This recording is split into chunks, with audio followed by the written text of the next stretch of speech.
Coming to you live from inside the hollow earth. Coming to you live from an abandoned subway tunnel somewhere underneath a famous European city. From a geosynchronous orbit approximately 500 miles above the North Antrim coast. From the securely locked bathroom of the 13th room on the 13th floor of Western Europe's most haunted hotel. From a tent at the bottom of a pit we hastily dug at the bottom of the garden. It's this week's Apocalypse. Every Monday, join Kevin Lenaghan and John Ferris as they try to figure out what the best movies are to help them survive the end of the world. Okay, so ginger snaps. That it's whenever they do it, it's usually male puberty. Yep. And it's usually vicious beast and all that. Yeah, Hairy vicious beasts. I think they do handle that. Well, speaking as a white man in my 30s, I'm just going to speak for all women here about how well this film handles female adolescence. John Carpenter's Ghosts of Mars. Now, I feel like I have to do this every week and give a little speech about John Carpenter, sort of justify why we're picking on him. I think John Carpenter's output in the 1980s was great. He's a lot like Metallica in that respect. Which of these films is the best film for educating people about vampires?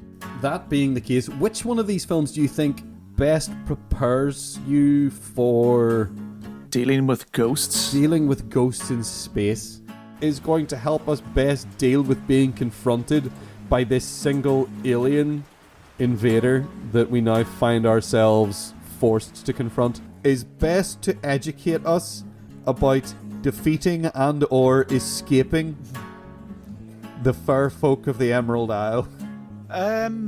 Anyway, the whole thing is told in flashback. We're in a flashback already at this point, and he basically says to them, how did you end up in here? And then they are like, oh, well, here, let me tell you a wee story.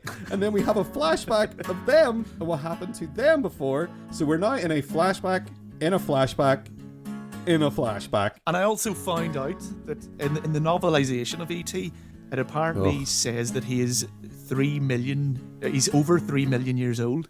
So you are f***ing kidding me. No. There's a few times in this movie where I got some extreme Twin Peaks vibes. If it's not a David Lynch homage or a reference, then M. Night Shyamalan is a space alien who doesn't know how human beings are, or how human beings speak, or interact, or behave when they're on their own, or in a group.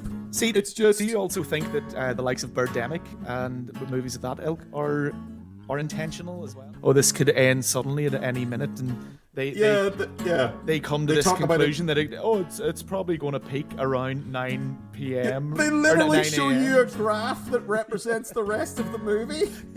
In the context of the film, they do well, but you're watching them and you're just like, if you follow this example, you will die. Yep. This week's Apocalypse. A companion and a survival guide, but really, it's just a fun podcast about movies. Available on iTunes, Spotify, and basically anywhere you get podcasts. Hack the planet! Maybe. If you can, if you find the time.